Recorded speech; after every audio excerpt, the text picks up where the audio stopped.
First ever factory outlet Mukunda jewellery KPHB Kothapet Khammam Somajiguda Hanamkonda. నమస్కారం, welcome to Suman TV. నేను గీతాంజలి. 2025వ సంవత్సరం వచ్చేసింది. మరి ద్వాదశ రాశుల్లో జన్మించిన వారి జాతక ఫలితాలు ఏ విధంగా ఉండబోతున్నాయి? మెరుగైన ఫలితాల కొరకు ఎటువంటి పరిహారాలు వారు చేసుకోవాలి? మంచిగా ఉన్న రాశులు ఏవి, అంటే మంచి ఫలితాలను ఇచ్చేటువంటి రాశులు ఏ ఉన్నాయి, అలాగే చెడు ఫలితాలు ఏ రాశులు వారు అందుకోబోతున్నారు, ఈ వివరాలన్నీ ఇవాళ వీడియోలో నేను మీకు వివరిస్తాను. వివరించేందుకు ప్రస్తుతం మనతో పాటు ఉన్నారు ప్రముఖ జ్యోతిషులు బ్రహ్మశ్రీ నందిబట్ల శ్రీహరి శర్మ గురువు గారు. వారితో మాట్లాడదాం. గురుగారు నమస్కారం అండి. వాగర్థ వివ సంపృక్తౌ వాగర్థ ప్రతిపత్తయే జగతః పితరౌ వందే పార్వతీ పరమేశ్వరౌ. సదాశివ సమారంభాం శంకరాచార్య మధ్యమాం అస్మదాచార్య పర్యంతం వందే గురు పరంపరాం. ఆదిత్యాయ చ సోమాయ మంగళాయ బుధాయ చ గురు శుక్ర శనిభ్యశ్చ రాహవే కేతవే నమః. శృంగేరి జగద్గురు పీఠాధిపతులకి, కంచి పీఠాధిపతులకి నమస్కారములు తెలియజేసుకుంటూ కార్యక్రమాన్ని ప్రారంభిద్దాం. వీక్షించేటువంటి సుమన్ టీవీ ప్రేక్షకులకి గమనిక, ఇప్పుడు మనం చెప్పుకోబోయేటువంటి రాశిఫలాలు ఏవైతే ఉన్నాయో అవన్నీ కూడా ఆంగ్ల నూతన సంవత్సర గమనాన్ని దృష్టిలో పెట్టుకొని జనవరి 1వ తారీఖు నుంచి డిసెంబర్ 31వ తారీఖు వరకు మాత్రమే ఉన్నటువంటి గ్రహాల స్థితిగతులను బట్టి వివిధ రాశుల వారికి ఏ విధంగా ఉండబోతుందో తెలుసుకుందాం.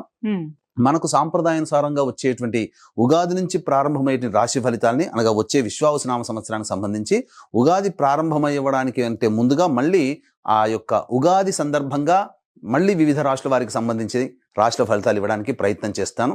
కాబట్టి ఇటువంటి దాంట్లో ప్రపంచమంతా అంగీకరిస్తున్నటువంటిది 2025 నూతన సంవత్సరం. అదేవిధంగా మనము కూడా ఆంగ్ల నూతన సంవత్సరం అనేటువంటి భావనతో ఈ యొక్క కార్యక్రమం చేస్తున్నాం. అదే ఉగాది నాడైతే మార్చి 29వ తారీఖు నుంచి మళ్ళీ 2026, 28 వరకు ఉండేటువంటి గమనం వరకు ఉండేది చెప్పేటువంటిది. అవి మనం మరియు వీడియోలో తెలియజేసుకుందాం. అదే అడగబోతున్నాను గురుగారు. అంటే సాధారణంగా ఒకటే ప్రశ్న అడుగుతారు, ఉగాది కదా అసలు చెప్పాలి జాతక ఫలితాలు అనేవి, ఈ లోపు ఏంటి అంటే ఒక సాంప్రదాయంగా అది కొనసాగిపోతుంది. అంటే మనకేమని చెప్పబడింది అంటే, ధర్మం ఏం చెప్పబడింది శాస్త్రంలో అంటేనమ్మా, ప్రపంచమంతా ఏది ఒక విషయం గురించి ఒక తాటి మీద ఉంటుందో అది ధర్మమే కూర్చుంటుంది, శాస్త్రమే కూర్చుంటుందమ్మా. ఇక మరి ద్వాదశ రాశులు వారి జాతక ఫలితాలు తెలుసుకుందాం. ముందుగా గ్రహస్థితులు ఏ విధంగా ఉన్నాయో తెలియచేస్తారా? జనవరి 1, 2025 నుంచి. ఇక గ్రహస్థితిలోకి గనక గమనించుకున్నట్లయితే ముఖ్యంగా గురువు 9th మే వరకు కూడాను ఈ వృషభ రాశిలో సంచారం చేస్తున్నాడు. 9th మే నుంచి మిథున రాశిలోకి సంచారం, 9th మే నుంచి సెప్టెంబర్ 27వ తారీఖు వరకు. ఇక సెప్టెంబర్ 28 నుంచి నవంబర్ 11వ తారీఖు వరకు కర్కాటక రాశిలో. ఇక నవంబర్ 12వ తారీఖు నుంచి డిసెంబర్ 28 వరకు కర్కాటక రాశిలోనే వక్రీకరించే స్థితి పొంది ఉండడం. ఇక శని భగవాన్ల వారిని కనుక చూసుకున్నట్లయితే 15 ఏప్రిల్ వరకు కుంభరాశిలో సంచారం చేస్తున్నారు. 16 ఏప్రిల్ నుంచి అక్టోబర్ 9వ తారీఖు వరకు మీనరాశిలో సంచారం. ఈ మధ్య కాలంలో జూలై 8వ తారీఖు నుంచి వక్రీకరించి మీనరాశిలోనే సంచారం చేస్తున్నాడు.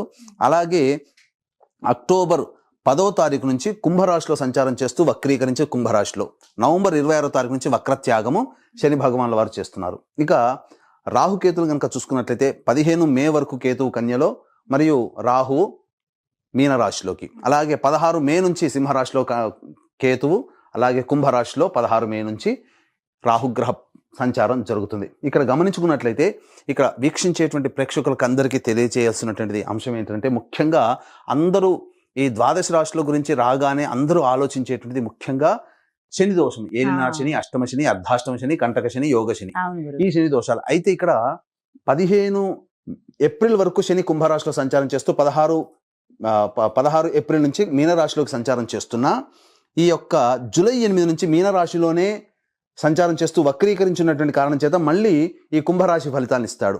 అక్టోబర్ 10న కుంభరాశిలోనే వక్రీకరించి ఉన్నటువంటి స్థితిగతుల చేత ఏమవుతుంది, మళ్ళీ మకర రాశి ఫలితాన్ని శని భగవానులు ఇస్తారు. కాబట్టి అర్థం చేసుకోవాల్సినటువంటి అంశం ఏంటంటే, ఎవరికి కూడాను ఈ సంవత్సరం శని భగవానుడు యోగదాయకంగా పూర్తిగా లేడు.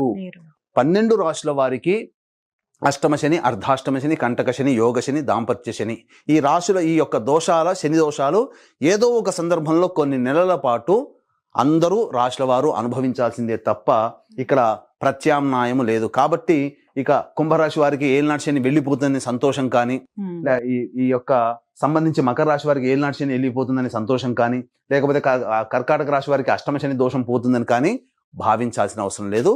వృశ్చిక రాశి వారికి అర్ధాష్టమ శని దోషం పోతుందని కూడా భావించాల్సిన అవసరం లేదు. ఎందుకంటే శని మళ్ళీ రుజుమార్గంలో వెళ్ళి మళ్ళీ వక్ర మార్గం చేత వక్రగతిన సంచారం చేస్తున్నటువంటి కారణం చేత 12 రాశులు శని ప్రభావానికి గురవుతాయి. కాబట్టి ఈ సంవత్సరం అన్ని రాశుల వారు శని దోష పరిహారములు ఖచ్చితంగా చేసుకోవలసినదే, అందులో సందేహం లేదు. 2025 సంవత్సరంలో గ్రహస్థితులు తెలియజేశారు.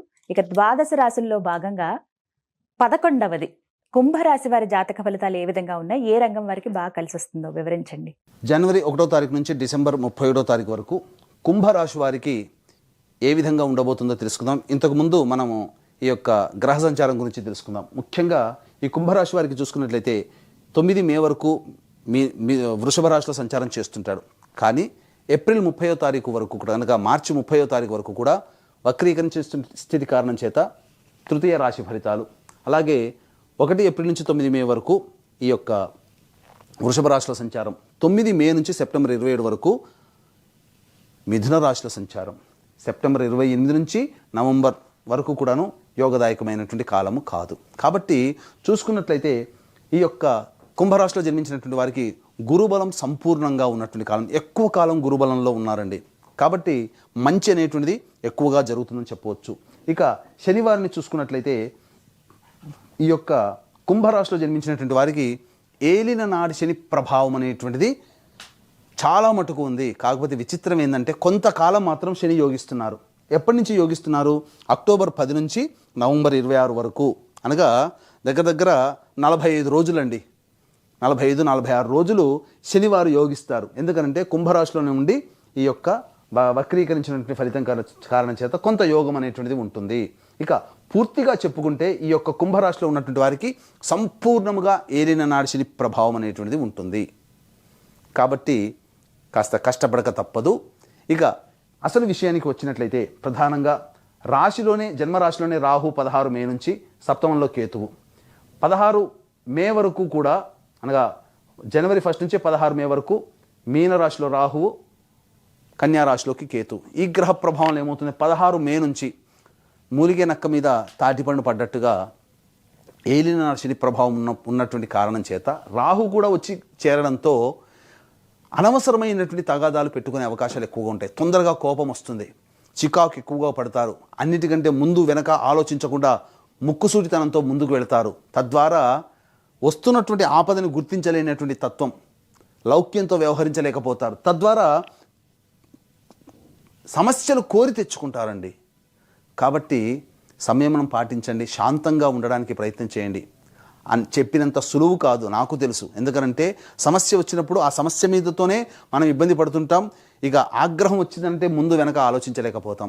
ఇంకా ఈ రాహు కూడా తోడైనటువంటి అటువంటి వ్యక్తిత్వం ఉన్నటువంటి మనుషులకి ఈ రాహు కూడా తోడై ఉన్నటువంటి కారణం చేత విపరీతంగా సంఘంలో శత్రుత్వాలు పెరిగిపోతాయి. కాబట్టి జాగ్రత్తలు పాటించండి.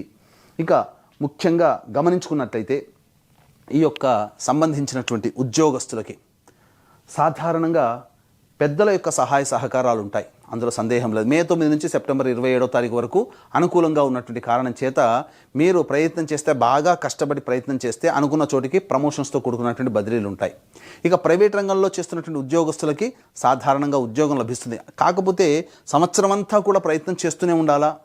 ఆల్రెడీ ఉద్యోగం చేస్తూ ఉంటుంటారు, మరి జీవితంలో అభివృద్ధి కోరుకుంటారు కదా. వేరే సంస్థలో మంచి పోస్ట్ ఉన్నటువంటి అనగా ప్రమోషన్స్తో కూడుకున్నటువంటి ఉద్యోగం కోసం ఎప్పుడు ప్రయత్నం చేయాలి అనేటువంటిది. ప్రభుత్వ ఉద్యోగస్తులకైతే మనం ఏం ప్రయత్నం చేయాలి, సీనియారిటీని బట్టి వస్తుంది. కానీ ప్రైవేట్ రంగంలో ఉన్నటువంటి వారికే కదా ఈ యొక్క తిప్పలన్నీ. కాబట్టి మీకోసమై కొన్ని సమయాలు అనేటువంటివి మీకు తెలియజేస్తాను. ఆ సమయంలో కనుక మీరు ప్రయత్నం చేస్తే డ్యామ్ షూర్గా మీకు ఉద్యోగ బాధ్యతలో ఉంటారు. కొత్త ఉద్యోగం లభిస్తుంది, నిరుద్యోగస్తులకి ఉద్యోగం లభిస్తుంది. ఆల్రెడీ ఉద్యోగం చేస్తున్నటువంటి వాళ్ళకి వేరే సంస్థల్లో ప్రమోషన్స్తో కూడుకున్నటువంటి లేదా ఉన్న సంస్థల్లోనైనా కానీ ప్రమోషన్ పొందడం అనేటువంటిది జరుగుతుంది. ఏమా సమయం అని అనుకుంటే ఏప్రిల్ 12 నుంచి మే 13 తారీఖు ఉన్నటువంటి మధ్యకాలం సంపూర్ణంగా యోగిస్తుంది. ఇక జూలై 15 నుంచి ఆగస్టు 16 తారీఖు మధ్య ఉన్నటువంటి కాలము. ఇక నవంబర్ 15వ తారీఖు నుంచి డిసెంబర్ మొత్తము కూడా ఈ యొక్క సమయం శుభ సమయమే ఈ యొక్క కుంభరాశిలో జన్మించినటువంటి ప్రైవేట్ రంగంలో ఉన్నటువంటి ఉద్యోగస్తులకి. కాబట్టి దీన్ని బట్టి ఈ సమయాన్ని బట్టి మీరు ప్లానింగ్ చేసుకోండి. ఈ యొక్క కుంభరాశిలో జన్మించినటువంటి రాజకీయ ప్రముఖులు ఎవరైతే ఉంటారో వాళ్ళకి సాధారణమైనటువంటి జీవనం ఉంటుంది. కాబట్టి ఎక్కువగా కష్టపడే ప్రయత్నం చేయకండి. ఎందుకంటే కష్టానికి తగ్గట్టుగా ప్రతిఫలం లభించకపోవడం, ఖర్చులు బాగా చేయడం, ప్రజాదరణ వస్తుందేమో అని చెప్పి అది ధనం వృధా అవడం అనేటువంటిది జరుగుతుంది. కాకపోతే పెద్దల దగ్గర గురుగ్రహం అనుగ్రహం సంపూర్ణంగా ఉన్నటువంటి కారణం చేత పెద్దలతో మంచి మర్యాద మాట మంతి పెంచుకొని వారి యొక్క అనుగ్రహం పొందితే ఖచ్చితంగా మీకు ఏదైనా ఒక పదవి మీకు లభిస్తుంది. ప్రత్యక్ష ఎన్నికల్లో కంటే కూడా పరోక్షంగా మీకు యోగదాయకమైనటువంటి పరిస్థితులు గోచరమవుతున్నాయి. కాబట్టి పెద్దల అనుగ్రహంతో మంచి నామినేటెడ్ పదవిలో ఉంటారని చెప్పవచ్చు. ఈ సంబంధించినటువంటి సినీ రంగంలో ఉన్నటువంటి వాళ్ళు, కళారంగము, నాటక రంగము, సాహిత్యము, నాట్యము, TV serials, social media, electronic and printing media రంగంలో ఉన్నటువంటి వాళ్ళు సాధారణమైనటువంటి ప్రాజెక్టులు మీ దగ్గరికి వస్తాయి. అంతగా ఊహించినంత ధనము రాకపోయినా పర్వాలేదు, నిలదొక్కుని ఇండస్ట్రీలో నిలదొక్కునేటువంటి ప్రాజెక్టులు మీకు సొంతమవుతాయి. కాబట్టి ప్రజాదరణ కూడా బాగానే ఉంటుంది. అన్ని విధాలుగా సహాయ సహకారాలు మీరు పొందుతారు. ఇక ఈ రాశిలో జన్మించినటువంటి వారికి ప్రధానంగా ఎఫ్ఎంసీజీ రంగము, హోటల్ రంగము, general stores, boarding and lodging, restaurants, educational business, అలాగే జ్యువెలరీ బిజినెస్, ఎఫ్ఎంసీజీ రంగంలో ఉన్నటువంటి వాళ్ళు, సూపర్ మార్కెట్ నడిపేటువంటి వాళ్ళు, పండ్ల వ్యాపారస్తులు, కర్రీ పాయింట్ నడిపేటువంటి వాళ్ళు, ఈ సంబంధించినటువంటి తీర్థయాత్రలు చేసేవాళ్ళు, పూజా స్టోర్స్ నడిపేటువంటి వాళ్ళు, వీళ్ళకందరికీ కూడా అద్భుతంగా ఉంటుందండి. చక్కగా మే 9 నుంచి సెప్టెంబర్ 27 మధ్య కాలంలో వ్యాపార విస్తరణ చేస్తారు. ధనాదాయం చక్కగా ఉంటుంది. ఇతరుల సహాయ సహకారాలు మెండుగా ఉండడం వల్ల మంచి లాభాలు పొందుతారు. కాబట్టి మే 9 లోపల సాధారణమైనటువంటి జీవితం.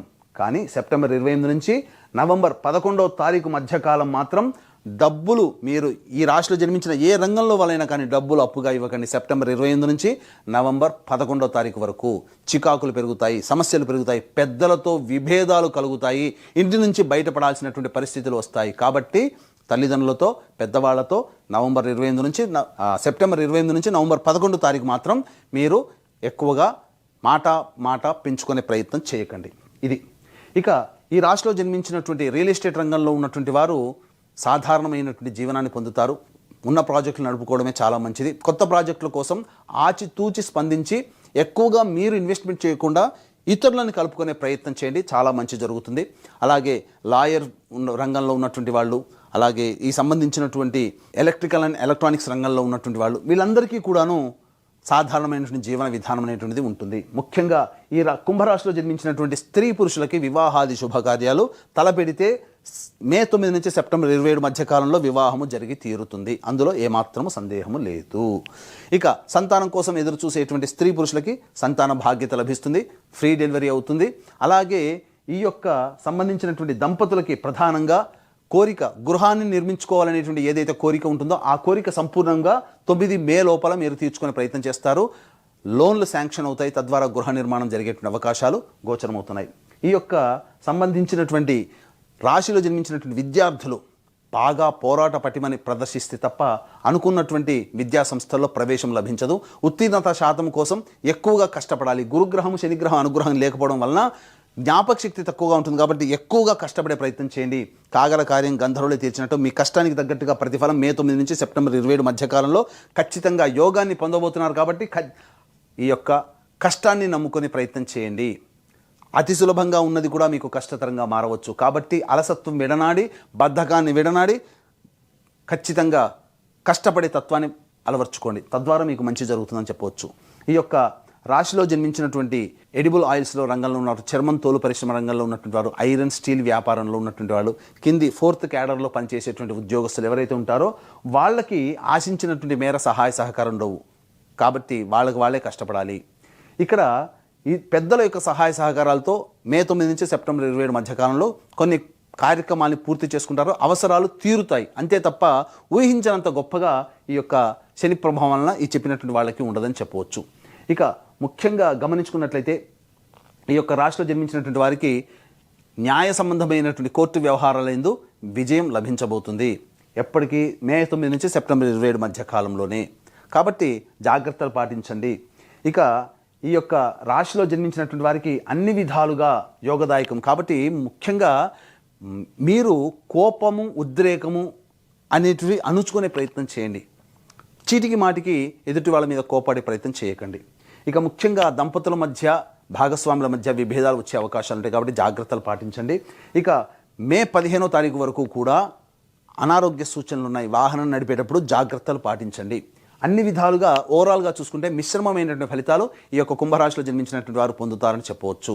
అయితే ఈ చెప్పినటువంటి ఫలితాలన్నీ కూడాను మీకు వివాహం అయితే మీ భార్య లేదా భర్త జాతకం, పిల్లల జాతకం మీ మీద ప్రభావం చూపుతుంది. వివాహం కాకపోతే తల్లిదండ్రులు, తోడబుట్టిన వాళ్ళ జాతకం కూడా మీ మీద ప్రభావం చూపుతుంది. కాబట్టి ఈ 2025వ సంవత్సరం మీ జీవితం చక్కగా ఉండాలి, ఆనందంగా ఉండాలి, గత సంవత్సరం కంటే మెరుగ్గా ఉండాలి, మీ యొక్క రెజల్యూషన్స్ అన్నీ కూడా తీర్చుకోవాలి అనేటువంటి ఆలోచన ప్రతి వాళ్ళకి ఉంటుంది. ఆ ఆలోచనని దైవానుగ్రహం తోడైతే మిమ్మల్ని ఆపేది ఎవరూ లేరు. కాబట్టి దైవానుగ్రహం అందరికీ ఈ 2025 సంవత్సరం అందించాలని సదుద్దేశంతో ప్రతి నెల ఒక్కొక్క పుణ్యక్షేత్రంలో మీ జాతకరీత్యా కలుగు విద్య, వివాహ, ఉద్యోగ, దాంపత్య, సంతాన, అనారోగ్య సమస్యల నివారణకి ఈ యొక్క శనివారం అన్ని రాశుల వారికి ప్రభావాన్ని చూపుతున్నారు. కాబట్టి శనిదోష నివారణలు, గత జన్మ కర్మదోషం వల్ల ఇబ్బందులు ఉంటాయి కాబట్టి గత జన్మ కర్మదోష నివారణ హోమాలు అనేటువంటివి ప్రతి నెల ఒక్కొక్క పుణ్యక్షేత్రంలో 12 నెలల పాటు మీ కుటుంబ సభ్యుల గోతనామాలతో చేయించడం జరుగుతుంది. దీనికి శ్రీకారం జనవరి 13వ తారీఖు రోజున చుట్టబోతున్నాము.